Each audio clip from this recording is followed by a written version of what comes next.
Instant match reaction, get in. West Ham United 0, Everton 1 at the London Stadium. Another fantastic away victory for Everton this season in a game that I don't think any of us were really optimistic going into it. I don't think any of us were really confident, but Everton have gone out there and put in a really hard work and hard fought performance, and we've come away with all 3 points. Dominic Calvert-Lewin's finish sealing the win for Carlo Ancelotti after a great ball by Ben Godfrey. I mean, Ben Godfrey, that lad can do it all, can't he? He really, really can. This is a lad who, you know, we're talking about as being a centre-half and a very versatile defender. Ben Godfrey stepped into James Rodriguez's boots today and played an absolutely excellent ball to Dominic Calvert-Lewin. And Dom, to all credit for him, he's been criticised time and time again this season, and rightly so, for being in those situations and being in those positions and not scoring, you know, one-on-one in front of a goalkeeper and not taking the opportunity. But he was cool, he was calm, he was collected, and he slotted it right past Fabianski, and it was a brilliant,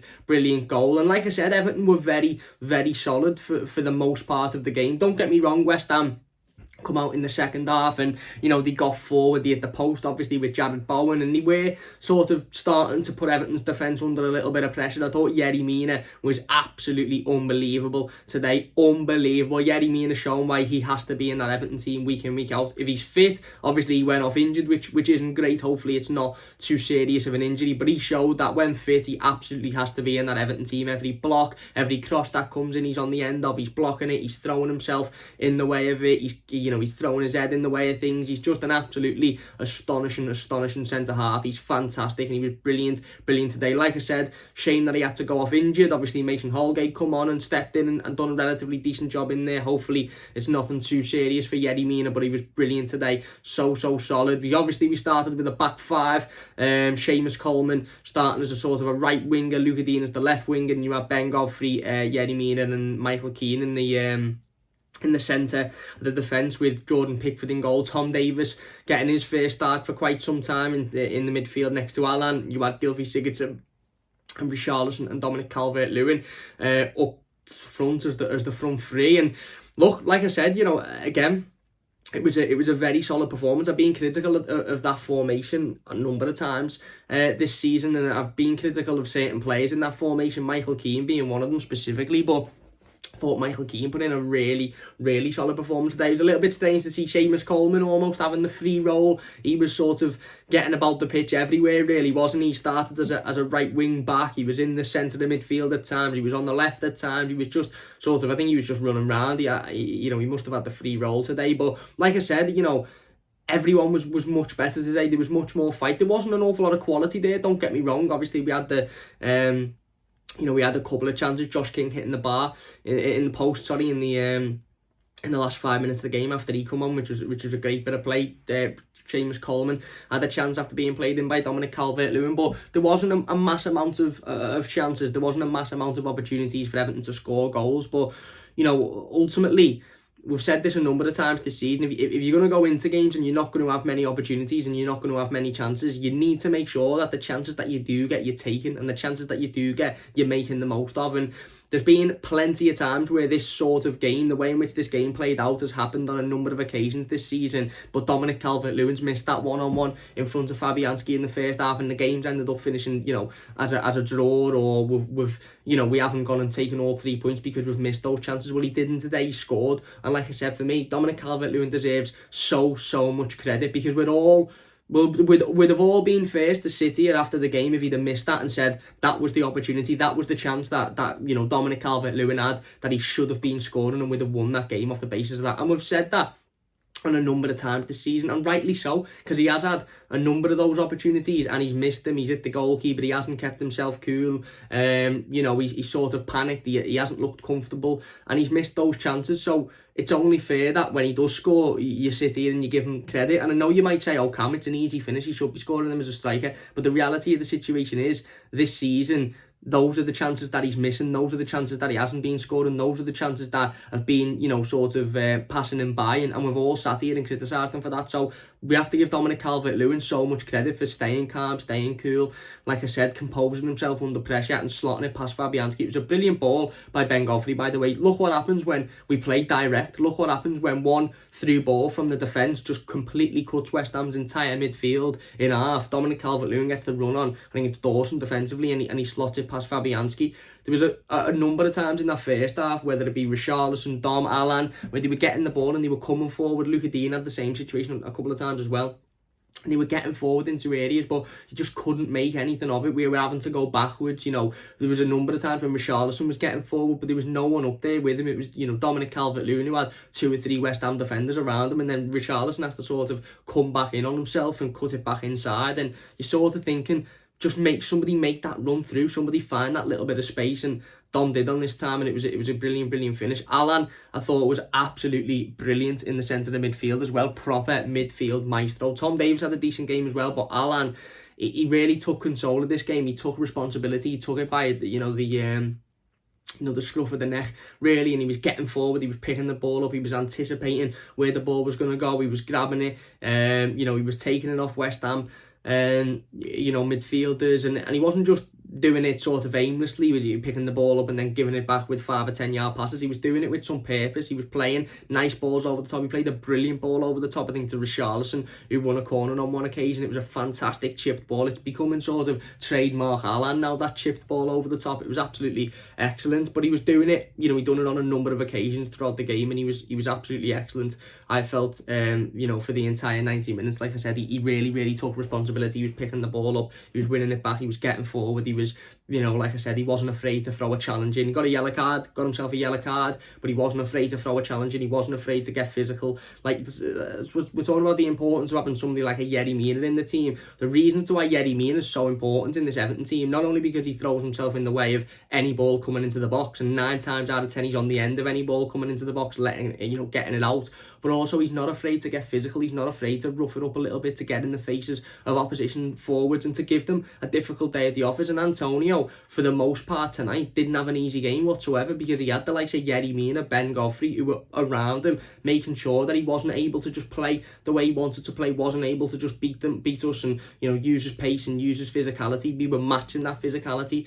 And like I said, quality-wise, certainly in the second half, again, really good first half. We go 1-0 up, defending really well, solid defensively. Like I said, Alan's playing some brilliant balls. Richarlison, I thought, deserves a lot of credit for his performance today. I think Richarlison put in a really solid performance. Didn't get his goal, and yes, at times he was frustrating. At times he was he was keeping hold of the ball for a little bit too long, and he wasn't playing the right passes at the right times, but you could see he really wanted it today, Richarlison. And for me, there was a number of times when he picked the ball up, he took 2 or 3 West Ham players on, and he either won a free kick or he had to cut himself in back inside and pass it behind him. And that's not necessarily Richarlison's fault. I don't blame Richarlison for having to cut back inside and pass it behind him, because it just means that there was no runners ahead of him with any space, and that's an issue for the rest of the team, really. But I thought Richarlison was solid today. Was he a bit frustrating? Yes, but the effort was there, the work rate was there. You could see he wanted the ball. You could see he wanted to make something happen. And yet, like I said, there wasn't an awful lot of quality, certainly not in that second half. West Ham went close. They hit the they hit the post with Jared Bowen. I think Fornals puts in a cross, and I think it's Ben Rama has a header, completely free of space. Seamus Coleman completely leaves him, and he heads it over. So there were times when defensively we looked a little bit shaky, and we lost our our sort of, I don't know what's the word I'm looking for. We lost not the formation, but we lost position wise. Everybody just sort of got a little bit confused, and it happened on a couple of occasions. And luckily, West Ham didn't take those opportunities. Bowen it in the post on one, like I said, Ben Rama's header going over. But for the majority of the game, defensively, we frustrated West Ham. We didn't let them get through. Ben Godfrey, for me, was an absolute tank all game. Not only the pass to Dominic Calvert-Lewin, which is excellent, but defensively, he was he was like a brick wall. Jesse Lingard was trying to play it through him, and he was just standing in the way of him, and Lingard was just bouncing off him. He was like a brick wall for the entire game. He was absolutely excellent. Like I said, Yerry Mina was brilliant today. Mason, when he come on, stepped in and done the job. Michael Keane didn't do anything wrong, really. Positional wise, when we got caught out a couple of times, I think Seamus Coleman got caught out of position. Even Luca Dean on the left defended really, really well. I had a small issue with Luca Dean in the first half. I think he was getting in the right areas going forward, but he wasn't direct enough. He was just picking the ball up, putting his foot on it and putting a cross in, when really he had a little bit of time and space to just run into the box and try and force something to happen rather than trying to float the ball into the box. But he was getting in those areas. There was a couple of times when he was just absolutely belting it down that left-hand side and getting into some really, really good positions and putting some really dangerous balls across the box as well. So, like I said, there was the fight, there was the energy, there was the intensity, there was the want to win, and there needed to be that today. They really, really did. Not only because this was a sort of make or break game in terms of whether or not we finish in Europe at the end of the season, not only because this was a game that, again, we're 3 points behind West Ham now. Everyone's talking about West Ham having this unbelievable season and being this brilliant team, and they are, for the most part. They've had a great season and they're a very, very good, well-organised outfit. They really, really are. But we're 3 points behind them with a game in hand. And I said to myself last week, if we beat West Ham, I won't get too ahead of myself, because I think that the more difficult fixture is Sheffield United next week. I honestly believe that this game today, even though we played a much better side than Sheffield United are, I honestly believe the game against Sheffield United is going to be much more difficult, because it's at home for a start. We don't set up at home the same way we do away, and we don't seem to have as much grit and determination and passion about us at home as we do away, but we need that. You heard Luca Dean coming out midweek and talking about how this game is a final and every player needs to play that. You heard Dominic Calvert-Lewin coming out and saying we need to win every game now. So with all of with these players coming out and saying all of this before the game, that's all well and good. But if they turned up today and not seemed interested and not really seemed like they wanted it, or didn't really want to fight, or didn't really want to get in the faces of West Ham, didn't want to frustrate them, and we lost the game 2-3-0, whatever, we'd all be sitting here going, it's a load of bollocks. And the players have come out before and said these things and then let us down. So it was so important today that those players come out and they showed a bit of grit, they showed a bit of fight. There wasn't a massive amount of quality. It wasn't the best game of football, don't get me wrong. But we showed that bit of grit. We showed that we wanted to win it. We showed we wanted to frustrate West Ham. In frustrating West Ham, we've come away with a really, really good win. It is also slightly frustrating because you look at Villa last week and you think, why couldn't we have just performed like this? You look at, whole plethora, basically every time we've played at home this season, and you think, why can't we just play with the same amount of grit and determination as we do away? But again, it's another fantastic away win against a very difficult team to break down. And Everton today set out, and Carlo Ancelotti set out in the way in which Everton have set out a number of times before this season away from home, and it's worked in nearly every single time we've done it, and it worked at Sea today. Go out there, hit them on the counter-attack, get the goal, and then just defend. As soon as it went 1-0, I'm not going to say I was massively confident, because obviously they hit the post and they had a free header in which it could have gone in. I think West Ham will be disappointed they didn't take their opportunities, but as soon as it went 1-0, I thought, right, we'll just frustrate West Ham now. We'll not sit back, but we'll solidify our defence and we'll make sure that they don't get through on many occasions. And the times that they do get through, hopefully they miss the chances, and they did. And like I said, it's a tactic that's worked so many times away from home for Carlo Ancelotti this season. And the home form and the home record is another topic for another discussion, and how we can fix that, because honestly I really, really don't know. But away from home, how many times have we seen this type of performance, this type of result? Leicester away, even Arsenal away last week, although 2 weeks ago, although we didn't score a particularly good goal, it was an own goal, we still defended really, really well. We frustrated them. Liverpool at Anfield was pretty similar. Tottenham away from home the opening day. We've done it so many times where we just know how to set up away from home. We know how to defend. We know how solid we need to be. We're difficult to break down ourselves, and we hit teams on the counter-attack, and we're clinical. It's really, really, it's really frustrating that this Everton team that we watch away from home every week is pretty much a completely different Everton team to the one that we watch at Goodison Park. If you'd have said to me, Cam, this is the same set of players that turned up against Aston Villa last week, I'd say you're talking nonsense. If I wasn't an Everton fan, if I didn't know football, because it's so polar opposite the way in which we perform. It's not just the way in which we perform on the pitch, but the attitude, the determination, the grit, the want to win, the passion, the fight. It's just so different at home to what it is away from home. But we know this season we've been very, very good away from home. And again, it was another excellent win today. Another really good, solid performance. Not the best game of football. Not that, we didn't have a whole plethora of chances. But the one big chance we had, we scored it. And, we hit the bar. And like I said, Josh King, very, very unlucky, to be fair. I think Josh King come on and made a real impact, to be honest. Getting forward, using his body, using his strength. So unlucky to not get his first Everton goal as well. But yeah, look, it's a great win. It's a great win for Everton.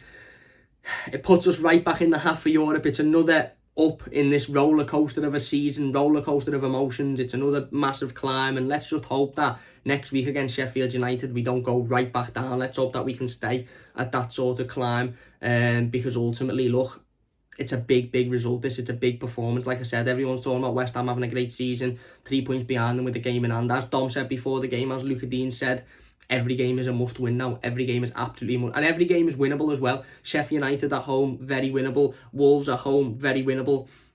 Aston Villa away, winnable game. Again, we've seen how much better we are away than we are at home. Man City obviously is a little bit different, but we're hoping at that point that we'll be in a good position, for the last game of the season. But every game now we have to win, and that was a big win today. It was a solid, tough performance, and it was exactly what we needed to see. Anyway, that's going to do it for the instant match reaction. If you have enjoyed it, please do hit that like button. Don't forget to subscribe to the channel if you are new as well. Don't forget to check out the Football News 365 app down in the description. Keeps you up to date with all your latest Everton news and scores. Get in, up the toffees. Play ratings will be coming up shortly, and yeah, like I said, this is what supporting Everton does to you. 1 week you're down in the dumps and Europe's over, and it's been another bad season, and the next week we're all made up and happy, and Everton are back in that fight and back in that hat with a solid performance. So yeah, up the toffees. Big thanks for watching. If you've enjoyed it, leave a like, subscribe if you're new, and we'll see you soon on the Mighty Blues. Cheers for watching. See you soon.